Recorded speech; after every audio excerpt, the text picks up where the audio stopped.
Hi, 1301 students. I want to walk you briefly through what you're writing this week, which is a personal narrative. You'll see here the sign says, "What's your story?" That's what you're going to tell. So a narrative is a story. Most stories are set up with a situation that requires some kind of resolution by the end.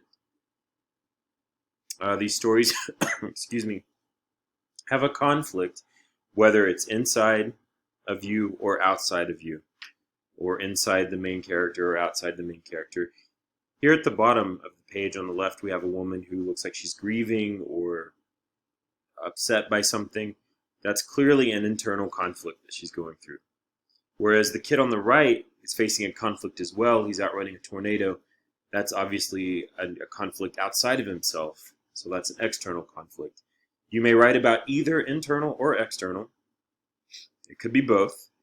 But there needs to be some conflict there in order for it to be a successful narrative or a story. Narratives include description, dialogue, meaning words spoken aloud by characters, in this case, real-life people. Some sort of character arc, which is a character arc is a change in the character, the main character of a story. In this case, that's you. You're not a character, obviously, and this is something that really happened to you that you're writing about. But it should be something that changed you. And then your narrative should also have a point. There should be a clear reason, a significance to whatever it is you're writing. So let's go back to character arc for a moment. Think about your favorite movie, any movie, in fact. Think about how the main character is at the beginning of the movie compared to the end. And how they've always changed by the end of the movie. I mean, that's true for every movie that's ever existed, that I can think of at least. The character changes, somewhat or a lot, but there is change there. And that's because there's no reason to tell a story that doesn't change somebody. If it doesn't change them, then it wasn't powerful enough or significant enough. So make sure whatever personal event you write about, what personal true life event you write about, is something that changed you, made an impact on you. So to brainstorm and think of three things, you might want to pause the video, grab a pen and paper, and just make a list here of universal experiences on the left, and then personal experiences on the right. Okay, universal experiences. These are things that have changed you, have made an impact on you, but a lot of people have gone through something very similar. So for me, that would be my grandmother dying. I was very close with her, and of course that made a huge impact on me. I moved to New York City in my 30s, and then in 7th grade I had leg surgery, and I was on crutches for a year. Obviously, those three things changed who I was, impacted me as a person, as a human being. But everyone's grandmother dies. There are 8.2 million people in New York City, so that story's not exclusive to me. And then a lot of people have had leg surgery and been disabled because of that for a short period of time. So again, these are rich experiences that have informed my life, that have changed me, but they're not exclusive to me. There's nothing remarkable really about them. I want something more personal, that's more my own. So when I think about personal experiences that have changed me, I think about becoming the football team manager in 7th grade. So I'd had leg surgery, couldn't play football. I grew up in tiny Baird, Texas, this football town. And if you didn't play football in middle school when you're first allowed to, you're a complete and total loser, outcast. I didn't want that. I didn't want to play football, first of all. I wasn't interested in it. But I wanted to fit in because everybody wants to fit in middle school. So I thought, well, I'll be the football team manager. Whatever, I was that nerdy kid who was the manager. So I didn't realize that meant making the Gatorade, and the coach would make me, I think he hated me. I think this was abusive when I look back on it, but I could be wrong. He made me stir this big, huge vat of Gatorade powder and ice and water with my arm. He had made me take my whole arm, plunge it into this ice cold Gatorade and stir it forever. It took forever to stir. And it's so gross, too. I mean, if you know seventh graders, they're disgusting. He was having me mix this Gatorade with my arm. Finally, I got fed up with it. I was like, you know what? I don't care if I fit in or not. I'm not stirring another vat of ice cold Gatorade with my bare arm. Forget it. To thine own self be true. That's the first time I learned that lesson. And I quit being a football team manager. I know it's a tale of quitting, of giving up, but I do not regret it to this day. In 8th grade, it's weird that all these center around middle school, but it's such hellish years for everybody, I'm convinced. In 8th grade, my best friend and I had kind of broken up, and she and I had been very close throughout elementary, but in middle school, she just thought she was too good for me. Well, I took offense to that, and I wrote her some really mean, anonymous notes and Post-its and stuck them in her locker, and she would read them at the end of the school day, and I would watch her cry, reading these horrible, mean, nasty notes that I left.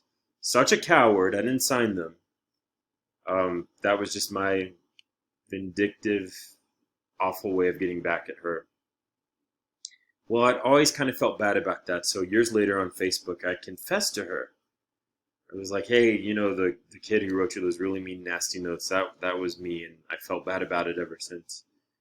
Thinking we could just have a laugh about it and move on. Well, she blocked me. So I assume that those notes stayed with her and really made an impact on her. But it made an impact on me too. I learned that guilt doesn't have a sell-by date. I mean, it just hangs on and hangs on. Even though I was in 8th grade, I was a kid, whatever, I still regret doing that to this day. So that had an impact on me. Writing those mean, nasty, anonymous notes. What a coward. A couple years ago, I got to read some letters my mother and her sister wrote to each other. My mom's sister, she had died. And so I asked my mother if I could just read these letters, and she said it was fine. But I really got to see my mother as a human being in these letters. She for the first time, I learned how she really felt about my father. And it was just an eye-opening experience. I mean, anytime you see a parent or someone you look up to as a fragile, flawed human being, I think that has a huge impact on you, or it did me at least. And it can be a real eye-opening experience. So, again, that's something that only I have experienced. Not only me, but it's not as common as, say, a grandmother dying or moving to New York. So, I want you to write about something that's personal and exclusive to you in these personal narratives. And you can start by making this brainstorming chart.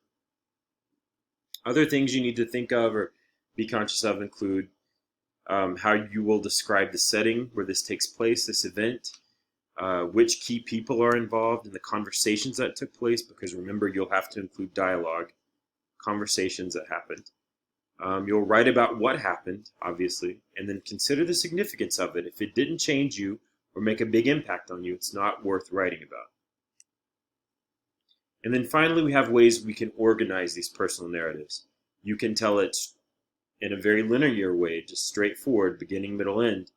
Or my favorite way is this middle way, where you begin in the middle of the action. I could write about plunging my skinny, bare 7th grade arm into a big vat of ice cold water and stirring the Gatorade, and then kind of go back and fill in details and start in the middle. The Latin term for that is in medias res. Or you could begin at the end of your narrative and then kind of go back to the beginning. That's up to you. Again, I don't have a favorite way, or I don't have a way that I'm asking you to write, but my favorite way would be the middle approach here, where you just begin right in the middle of an action and then kind of fill in details from there. But that's up to you. Just make sure that this is something that had a profound impact on you and that you're comfortable sharing it and writing it. I'm the only person who'll be reading these, but still, I want you to feel comfortable writing about it. It's a good way for me to get to know you. And it's good writing practice. And bear in mind, this is the only essay in which you'll be able to use personal pronouns in first person, like I, me, my, ours, us, those kinds of pronouns. This is the only one in which you can do that. So enjoy it, get it out of your system. Tell me something interesting about you and your experience. And that's it. All the details for the assignment are listed in step 6 in the actual assignment page. If you have any questions, email me or we can set up a Zoom office hour. And that's it. I look forward to reading these. Take care. Have a great week.